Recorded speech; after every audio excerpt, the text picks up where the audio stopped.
नायाब किताबें खोजने के लिए मशहूर विल्फ्रेड वॉयनिच को 1912 में इटली में एक ऐसी किताब मिली जिसने आज तक पूरी दुनिया को हैरान कर रखा है, क्योंकि ये किताब न सिर्फ अपनी जुबान और रस्मुल खत की वजह से पुरस्कार है, बल्कि इसमें मौजूद तस्वीरें और खाके भी ऐसे हैं जिन्हें देखकर इंसान सोच में पड़ जाता है कि ये सब कहाँ से आया।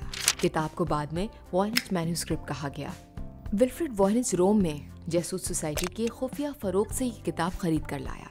जल्द ही ये किताब आलमी दुनिया में मशहूर हो गई, क्योंकि इसके अल्फाज किसी भी मारूफ जुबान से ताल्लुक नहीं रखते थे।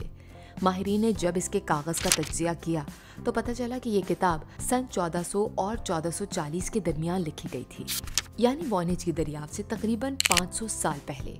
किताब एक ऐसी जुबान में लिखी गई जिसे आज तक कोई समझ नहीं पाया। ये ना लातीनी है, ना यूनानी, ना किसी और मारूफ जबान का रूप। इसके अल्फाज ऐसे हैं जैसे किसी ने एक बिल्कुल नई जुबान इजाद की हो। क्रिप्टोलॉजी के माहिरीन, लसानियत के प्रोफेसर्स और जदीद कंप्यूटर एल्गोरिथम सब ने कोशिश कर ली, मगर कोई भी इसको मुकम्मल तौर पर पढ़ने में कामयाब नहीं हो पाया। किताब में हैरत अंगेज तस्वीरें हैं, ऐसे पौधे जो दुनिया में कहीं नहीं मिलते, फल्कियाती खाके जिनमें सितारे और सैयारे दिखाए गए हैं, इंसानी शक्लें जो किसी जादुई दुनिया या कायनात के किसी और सैयारे का हिस्सा लगती हैं। ये सब देखकर ऐसा लगता है जैसे किताब में या तो कोई कदीम साइंस छुपी है या फिर ये किसी और दुनिया का इल्म है। कुछ लोगों ने कहा कि ये खलाई मखलूक का पैगाम है, क्योंकि इसकी जुबान किसी ज़मीनी जुबान से मेल नहीं खाती।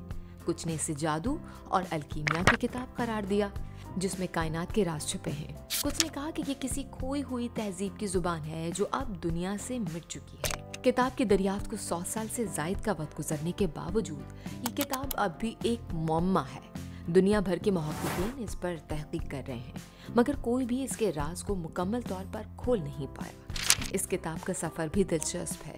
कभी होली रोम एम्परर रोडोल्फ दोम की लाइब्रेरी में रही, फिर सदियों तक गायब रही और आखिरकार वॉयनिच के हाथ आई। आज ये किताब बेल यूनिवर्सिटी के Beinecke Rare Book and Manuscript Library में महफूज है।